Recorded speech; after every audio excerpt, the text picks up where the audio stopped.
Welcome. I'm E.G. Marshall. Welcome to the world of your terrifying imagination. Consider, at one time, the great cold-blooded reptiles ruled supreme on the face of this earth. But they sickened and died, and dominion was seized by savage, ferocious, hot-blooded killers with hideous fangs and terrible claws. Today, the undisputed lord and master of the planet is man. Yet, in the fullness of time, every victor is finally vanquished. Will we, in our turn, also be conquered? Who waits to make of us what we have made of the animals? Jean? Yes, Monsieur de Maupassant. Do you want to save the world? I? Save the world, did you say? Yes. Save the world. Save the people. Save every human being on the face of the earth. Well, sir, if I could be sure. Look out. Look out toward the harbor. There. At the pier. Do you see that ship? The white three-masted schooner? Yes, sir. You and I, we have to blow it up. But it is such a beautiful ship. Beautiful and deadly. Deadly enough all by itself to enslave the entire human race.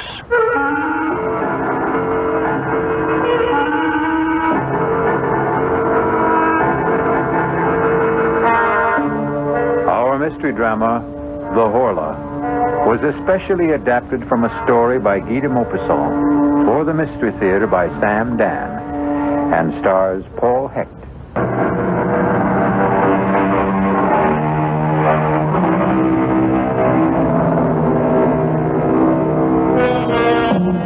His name was Guy de Maupassant. He was probably the greatest writer of short stories who ever lived. He died in the year 1893. He died young. He died insane. And if you read the stories he wrote toward the close of his life, the critics tell us, you can see how his madness slowly destroyed him. That's how they look at it. He himself insisted he was being possessed. His mind and all of his vital forces were being drained from him by a mysterious, supernatural, and superior being. He called it the Horla. And the Horla is one of the last stories he ever wrote. Is the Horla merely the raving of a man going mad, or is it an inspired prophecy of a fate that awaits us all? You decide. Dr. Cartier. Yes? Yes, what is it? I have been pressing the bell signal, Doctor. It means you must pick up the telephone. Oh, that confounded diabolical contraption. Oh, please, Dr. Cartier. It's Monsieur de Maupassant. De Maupassant? Who is he? The nervous one. He was here the other day. Oh, that one. The writer. Tell him I'm busy with a patient. I did, but he insists on talking. The combination of de Maupassant and the telephone. Just speak into it, Doctor. The telephone. Hello. This is Dr. Cartier. Doctor, you must come to see me. You must come here at once. Please, monsieur, calm yourself. If I knew how to calm myself, I wouldn't need you. You must come here. Monsieur, be reasonable. I would like to be. I'd give everything I own if I could be reasonable, if I could only be reasonable, but it won't let me leave. What won't let you leave? It. The Horla. The what? Monsieur de Maupassant. Monsieur, speak up. What happened?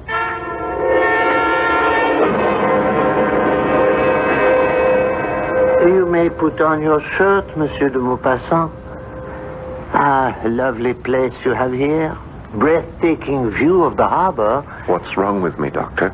Oh, nothing. Then why do I... You see, that's a handsome ship out there, huh?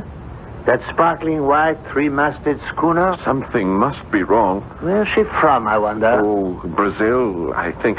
Doctor, why won't you tell me what's wrong with me? I told you, nothing. You have a mild nervous upset. Your nerves are highly strung, your pulse is rapid, your eyes dilated. And what do you advise? A course of shower baths. Cool shower baths. 2 in the morning, 2 in the afternoon, 2 in the evening. And send down to the chemist for some bromide of potassium. You haven't listened. I listened. I heard every word. Now, you go to sleep. Yes. You slumber deeply for 2-3 hours, correct? Yes. Then a nightmare lays hold of you, true? Yes, exactly. You feel someone is in the room with you, in the dark room. Someone is in the room. Am I stating the fact? Exactly. This someone or something is staring at you? Yes. I can't see it, but I know it's there. I know it's staring at me. And then it comes closer and closer to me. I feel it touching me. A cold, terrifying touch. And then I hear a sound. A low, vibrating sound. It's nothing human, nothing animal, nothing mechanical. And then I feel a weight, as if something kneels on my chest. A pressure, a terrible pressure. My neck is being squeezed and squeezed as something seems to be draining the breath from my body. Not only the breath, but my strength. Everything is being drawn from me. I want to struggle, but I can't move. I want to shout for help, but I can't utter a word. I try to fight, to resist, but I'm paralyzed and powerless. And then suddenly, I awake, bathed in perspiration, trembling. And then, exhausted, I fall asleep and slumber restlessly till morning. Yes, I heard. Well, what have you to say about this mysterious creature? He exists in your imagination. Are you sure? Try the treatment, then call me in a few days. No, doctor. No, you must give me an answer for the Horla. The Horla? This creature, this being, this whatever it is. Monsieur de Maupassant, I understand you're a writer. Is that so? Yes. Now then, do I tell you how to write stories? Do I? No. Then don't tell me how to practice medicine.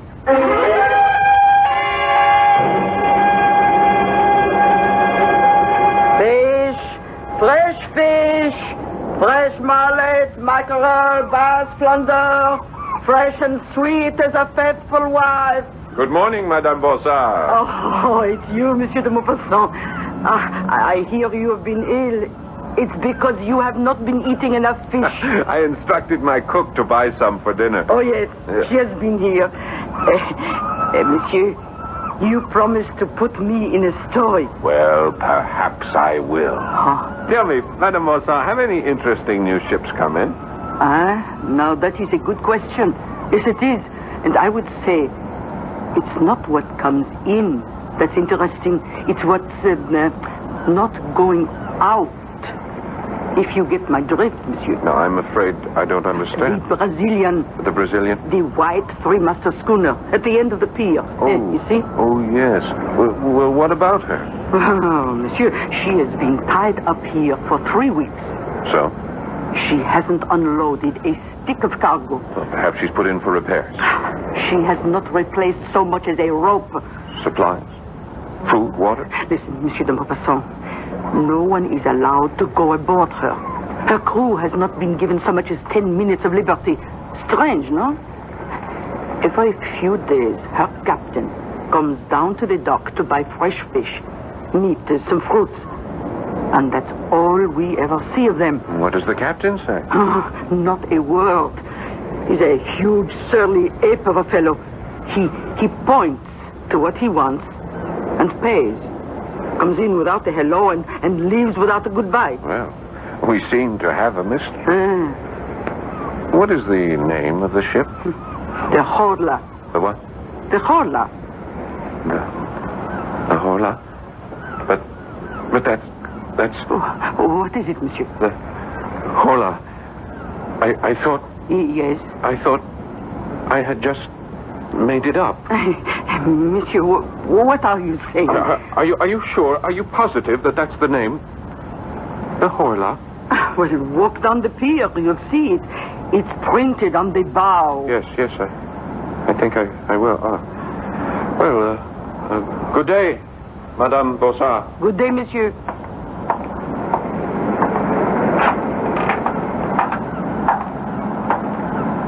The Horla. It's incredible. Ahoy! Ahoy there! Aboard the Horla! Ahoy there! Anyone there? What do you want? You have a beautiful ship there, sailor. Listen, mister. Move on. Well, all the other ships allow visitors. Captain's orders. Well, why... None of your business. Couldn't I ask you something, sailor? No. Your name, the Horla, what does it mean? It doesn't mean anything. I mean, how did you come to choose Go on, move. You got no business here. This is a public pier. I have as much right to be here as you do. Perhaps more. Now, listen, mister. Please, for your own good, get out of here. Leave as fast as you can. Go away. Go away as far as you can before... Before what? Before the... Aha! No! Please! I didn't say anything to him. Well, who are you talking to? No, please. Don't do that to me. Sailor, what is it? What is it? Sailor!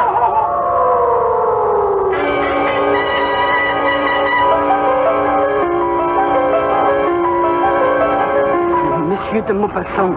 Monsieur. What is it? Are you all right? No, I'm not all right. Oh, I thought as much. I saw you from my shop. You've just been standing here. Standing still without moving a muscle for... Oh, monsieur, it must be every bit of 3 hours. The ship. What about the ship? My head, I feel so weak. Oh, take my arm, monsieur. Ship. No, I must go aboard that ship. Do you hear that? What, monsieur? That sound. It comes from the ship. I am sorry, but I hear nothing. Nothing? Oh, I hear seagulls, waves.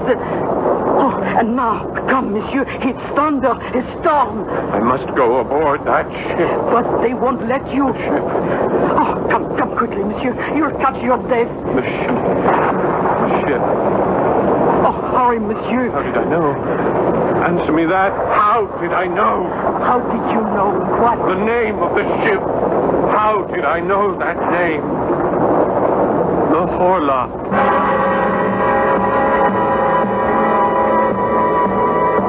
How indeed. And as long as we're asking questions, here's a couple to keep the cauldron boiling. Who, or should we say what, is aboard the Horla? Or perhaps the most strategic question of all, what does the name Horla mean?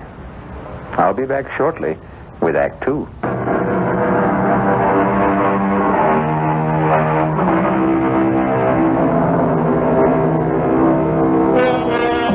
Guy de Maupassant is writing a story about a mysterious force which he calls the Horla, a force that drains the life and strength from his hero. Now he discovers that a mysterious ship that lies in the harbor is also called the Horla. Hello? I must see Dr. Cartier. Oh, it's you again, Monsieur de Maupassant. I told you I would have him called the moment you return. Mademoiselle, I must see him at once. But he is... That. Monsieur. Oh, excuse me. I'm in my room, my bedroom, and at any moment I'll fall asleep. I'm so tired. Well, sleep, Monsieur, by all means. Sleep would be the best thing for you. No, not this kind of sleep. The Horla will come to me again tonight. I know it. But all I can do is tell the doctor. Tell him I need him urgently. Yes,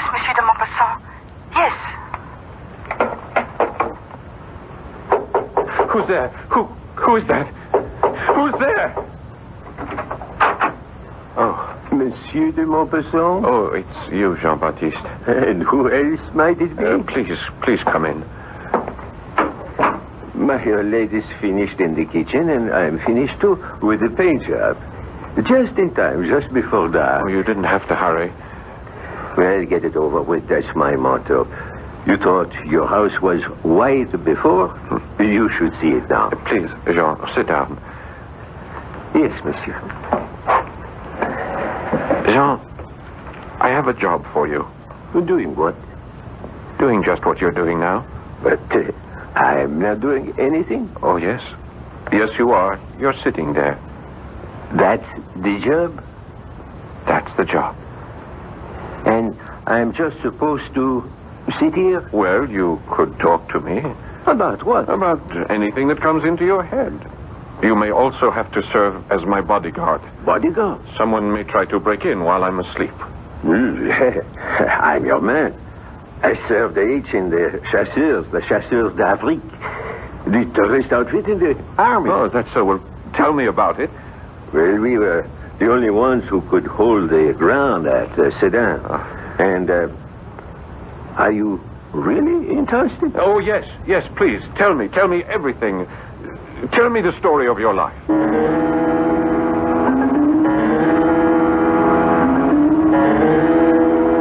And so we advanced against the Prussian left flank, and we...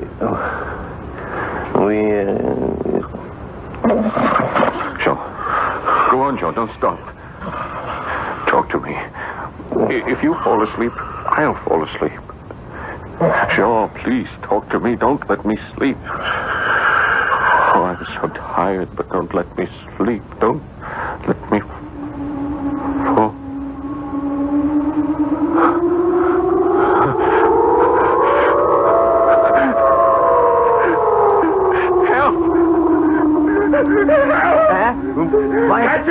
Catch it! Monsieur de... Hold it! What is it? Kill it! Wake up! Get it up, please! Kill it! What? Horla! Wake up, monsieur! Please, wake up! I am awake. Can't you see? I'm awake. Rest, monsieur. Relax. Where is it? Where did it go? There is nothing here. Somebody was in this... There was no one in here except you and me. It was here. It was.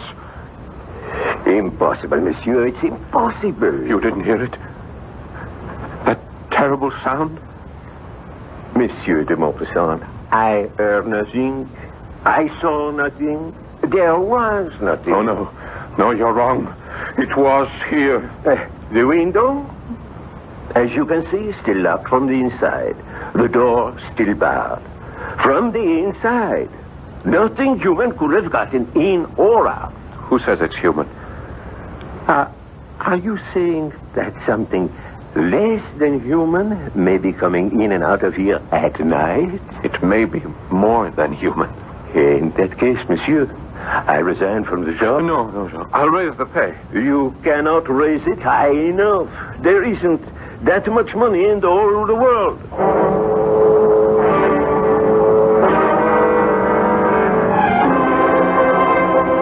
Dr. Cartier, I thought you'd never get here. Nothing works. Shower baths, the bromides. You insist you still have this visitor? I know I do. He was here last night. He overpowers you? Yes. He makes this awful sound? Yes. He drains all your strength? Yes, exactly as I told you. Your handyman, Jean-Baptiste, stopped my carriage as I drove up. He spent the night in this room with you, I understand. Yes, that's right. While this Horla. This Horla attacked you. He heard nothing. He saw nothing. Well? Well, what? Come, monsieur. Admit this is all a nightmare. But it was so real. It's always so real. There was a witness. Is Jean-Baptiste reliable? Is he sane? I would say so, yes. Would he have any reason to lie? To embarrass you? No. Then why do you insist on maintaining this ridiculous fiction of a Horla? Doctor, that name, Horla, I thought I had made it up, that it was a creation of my own imagination. But it happens to be the name of that ship. What ship? You know, the one you asked me about last week, the white three-masted Brazilian schooner. I mean, where would I get that name? Why would that name pop into my head? That Brazilian ship is called the Horla? Prove it to yourself. Pick up that telescope. See her out there at the pier. You can read her name. Ah, then that explains it. You had picked up your telescope one day to view the harbor. Without being aware of it, you might have read the name on her bow. I have never seen that name before in my life. Someone, somehow, placed it into my imagination. Monsieur de Maupassant, sit down. At once. Now, I have coddled you long enough. You are one of the great writers of France, but you have reduced yourself to a terrified, trembling wretch. This will not do. I admit that I am terrified. That's what I've been trying to tell you. Yes, you terrified. You have been terrified by the critics. Oh, that's a lie. I don't care for the opinions You of are those... human. You care. I read what they write. You've lost your touch. Your best work is behind you. I am as good as I ever was. Better. Sometimes genius becomes too heavy a burden to bear. And so you construct this fable in order to have an excuse not to work anymore, not to be judged anymore. That's not true. But the fact is, you're not writing. I am writing. What are you writing? I'm writing a story. A story called The Horla. That's not a story. It's an account of your nightmare. I just don't know what else to do. I do. Sit down at that writing desk. Pick up your pen. Create another Bellamy. Another Pierre and Jean. Another ball of fat. Doctor, it's not that simple. Make it simple. Remember, you're more than a great writer. You're a great French writer. Oh, that's a lie. I don't care.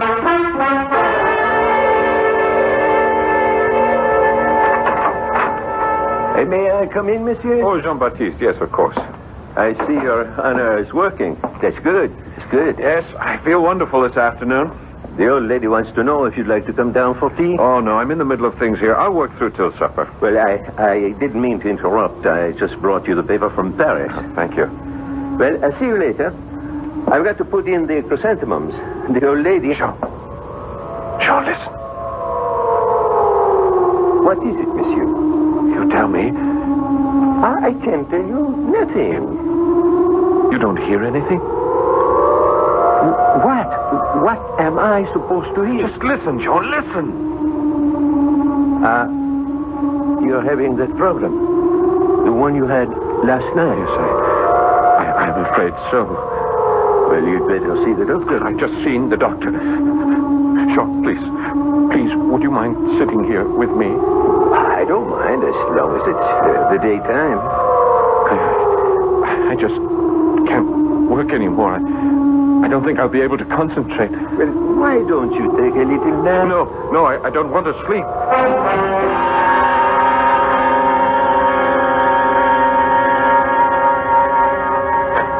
Jean! Huh? Oh, I must have dozed off. Jean, quickly, take this telescope. Go to the window. What for? Down at the pier. At the end of the pier, the three-masted schooner. Do you see her? Yes, I see. Well, don't you see anyone standing on her deck? No. It's empty. All right, now keep looking. Why? Cover the gangplank. Have you got it in focus? Yes, monsieur. Now, if you see anyone at all, leaving that ship, follow him through the telescope and see where he goes, and let me know. Do you understand? I think so, but why? I don't think you would really want me to tell you. Now, just watch, and watch carefully. Wait, monsieur.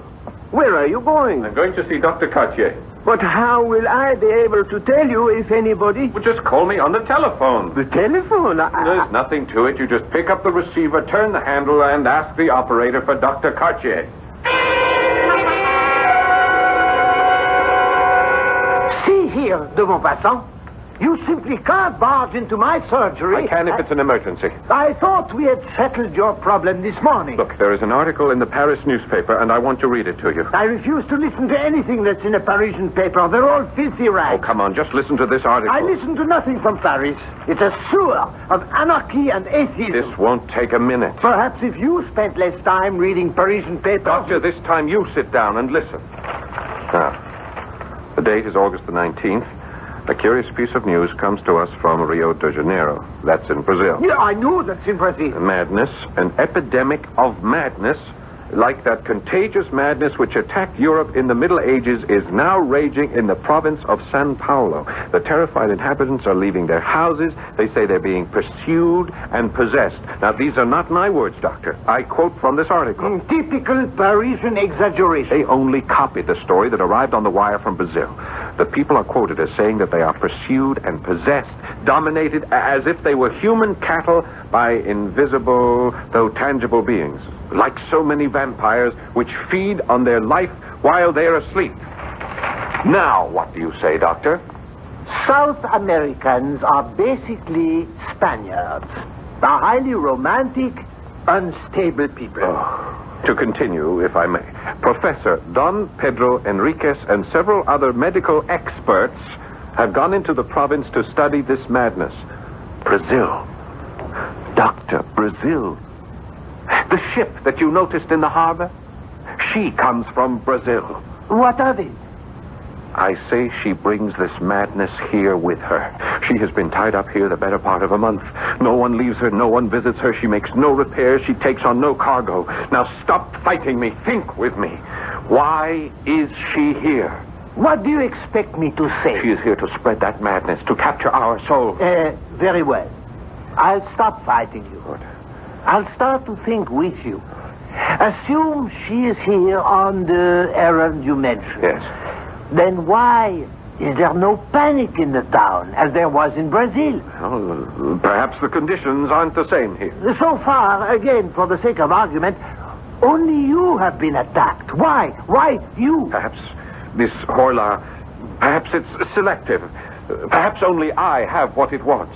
Yes, that could be possible. Or, of course, it could be completely irrational.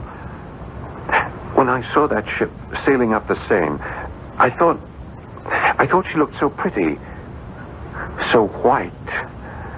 And this being, this Horla, it also saw me. And it saw my house, which was also a brilliant, sparkling, dazzling white, just like the color of its own ship. For that reason, it decided to take me. Monsieur de Maupassant, I recommend a journey for your health. No, thank you, Doctor. I am going to play this out. Listen to me. Does it matter if you're attacked by an outside force or by a weakness in your own body? The result is the same. Madness. Now, try a change of scene, of climate. Monsieur de Maupassant, the telephone for you. Oh, thank you. Yes? Monsieur, this is Jean-Baptiste. Hello? Yes, Jean. Is this really Monsieur de Maupassant? Yes, of course it is. What is it? It's the first time I ever spoke on the telephone, sir. Your voice sounds different somehow. Never mind that. What do you have to report? A man looks like a ship's officer. He just walked down the gangplank, you know, from the Brazilian. Where did he go? Into Madame Ponsard. Well, meet me there. I may need your help. Yes, sir. And bring a weapon.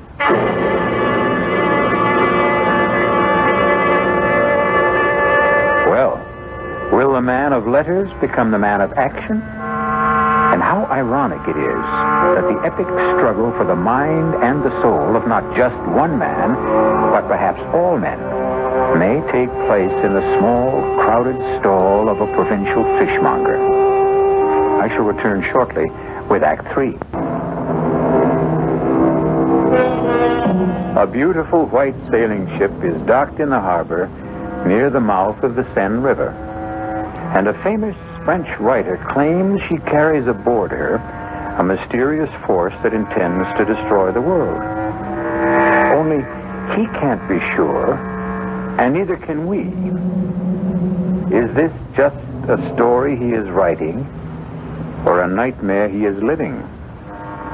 But fancied or real, a confrontation with the ship's captain awaits us. Jean, here I am. Yes, monsieur. Are you armed? Yes, I have my old service revolver loaded and ready. Now keep it out of sight. Your man is inside the store buying fish from the Bonsard. All right, come along. Follow me. Yes, monsieur. And you'll have some mullet. Very good. Oh, good afternoon, Monsieur de Maupassant. I'll be with you as soon as I'm through with this customer. Erudition. Yes. It's the mackerel. Look, he doesn't speak. Yes, He points to the fish he wants and holds up his fingers for how many he'll take. He's a hard-looking customer. No, sir. Very well. That will be 27 francs, monsieur. René will bring it out to your ship. Bon appetit. One moment. Captain, I'd like a word with you. Stand aside. My name is Guy de Maupassant. Stand aside. I would like to talk to you about your ship. I said stand aside. Not until we learn what's happening here. Stand aside. Oh, help me with this fellow. Help me.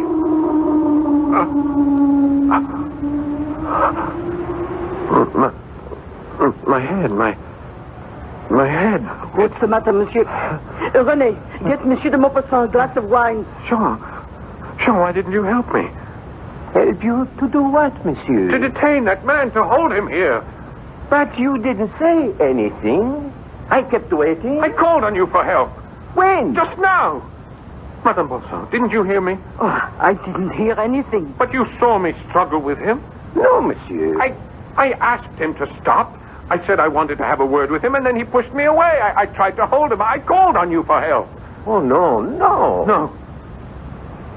All right, according to you, just what happened here? He finished buying whatever it was. He paid Madame Bonsard. She gave him his change, and he walked out. Madame, is that true? Yes. I was waiting for you to stop him. But as long as you didn't, I fear, well, it's your concern. Yes, Jean-Baptiste. It is my concern. All mine.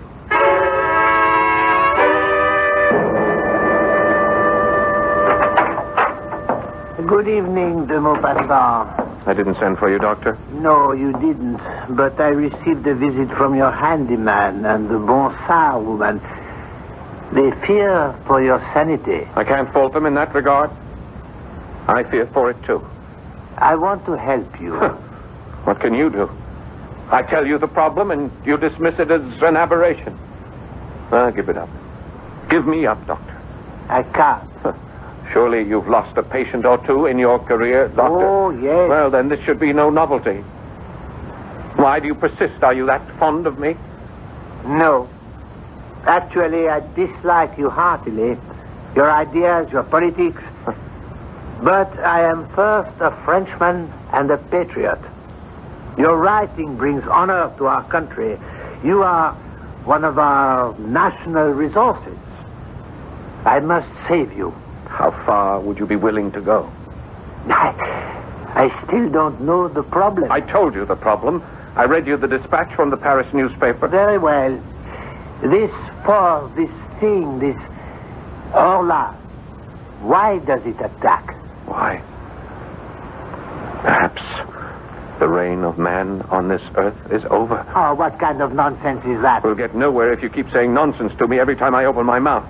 Man did not always rule this planet. He didn't? No.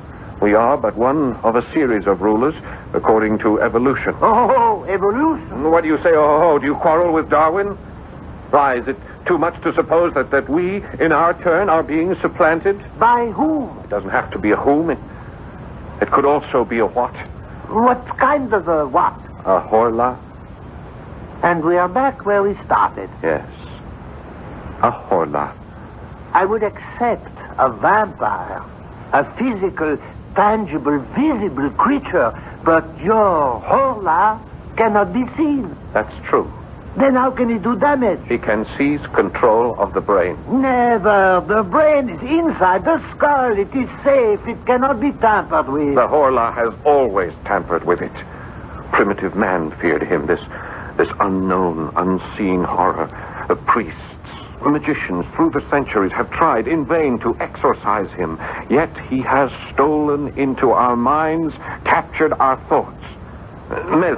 Mesmer, he understood this power. He could even demonstrate it. And Mesmer was a Frenchman. I regret to say he was also a charlatan. The mind. That part of it we don't know. That dynamic, unconscious portion. The part discovered by Freud. Who? Freud. Sigmund Freud of Vienna. Oh, an Austrian. A brilliant psychologist. Freud, Mesmer, others, they show us glimpses of this awful mental power. Some call it magnetism, suggestion, hypnotism. But only the Horla fully understands it, and he will use it to conquer. But why? Why did we conquer? Because our time had come. And I hear him. He keeps telling me he has come. My boy, let us put you into a hospital for your own good. He'll follow me there. What do you suggest? Eventually, he will make of us what we have made of the horse, the ox. His beast of burden and his food, just by the strength of his will. You need a complete rest, a change of scene. But you know, sometimes an animal turns on its master. Sometimes the slave rebels and kills the oppressor. And I know just the place. Just get away from the sea. Breathe some good, crisp mountain air. And so I'll kill this Horla. I'll have your servants pack some clothes. And if I kill him, perhaps all of us will be safe. For a while.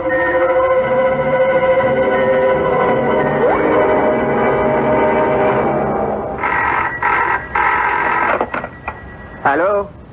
Hello? Jean-Baptiste here. Hello, this is Dr. Cartier. I called to make sure Monsieur de Maupassant is all right. Oh, he's all right, feeling fine. Ah, is he back for the journey? Yes, we're all set here. You say he's feeling fine. Is he sleeping soundly? No, he's not sleeping at all. He felt so good he went out for a walk. You let him go out? Well, he said he felt so good. Where did he go? I guess he went to the harbor. We have to bring him home. Bring him home at once. Where do you think you're going? I'm coming aboard. What for? I'm delivering a special order of fish to the captain. All right. Go away.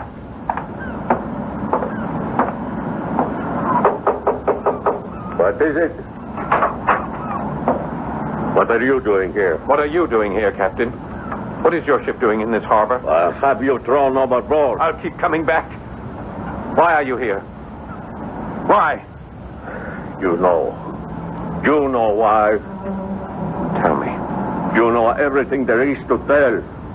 The ship is captured. It belongs to the Horla. Yes. It captured us in the harbor back in Rio. It owns us. It owns every man on board. What is it doing here? Looking for captives. Looking for you. Why me? I don't know. It chooses its victims according to... I don't know the reasons. Some are obvious. Us, we have a ship. It wanted a ship. But you, others, I don't know. I don't know why it wants you. The Horla. Where is it now? Here, in this cabin. With us? Here, now? Yes.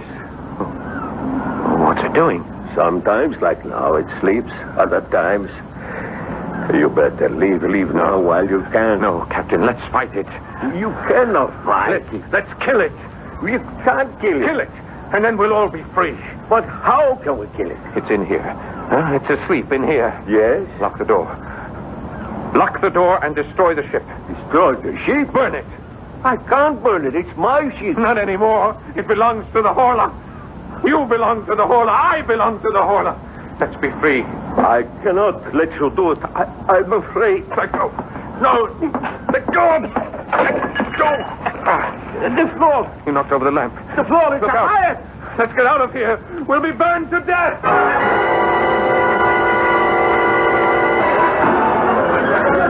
Doctor, look.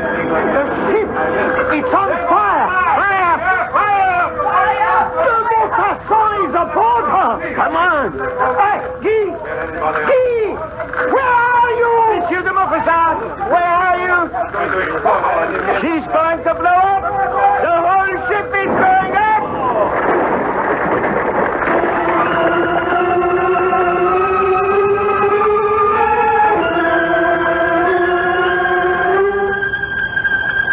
Comfortable, monsieur? Yes.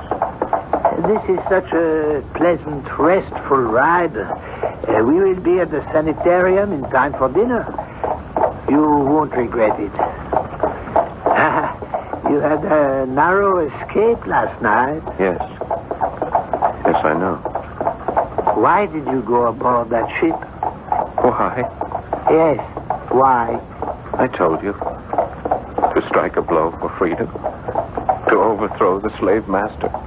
To kill the oppressor. And, did you? Did I what? Did you kill the Horla? Did you prevail? For just a moment. I thought I did. But no. How can man prevail against the Horla?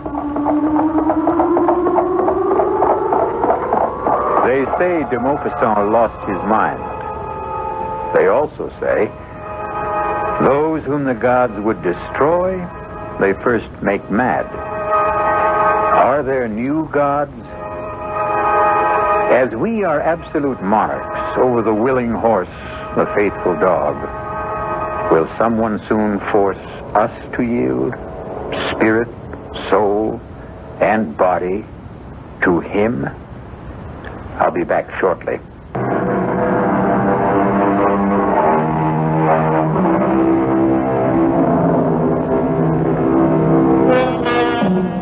We look down from the top of the evolutionary tree, and we consider ourselves the highest, the noblest, and the best. But there can be someone ready to take over. Someone more perfect. Maybe the only way we can survive is to beat this thing at its own game. Improve ourselves, shape up, and also show up regularly for the next adventure in the macabre. Our cast included Paul Hecht, Bryna Rayburn, Robert Dryden, and Dan Ocko. The entire production was under the direction of Himan Brown. This is E.G. Marshall inviting you to return to our Mystery Theater for another adventure in the macabre.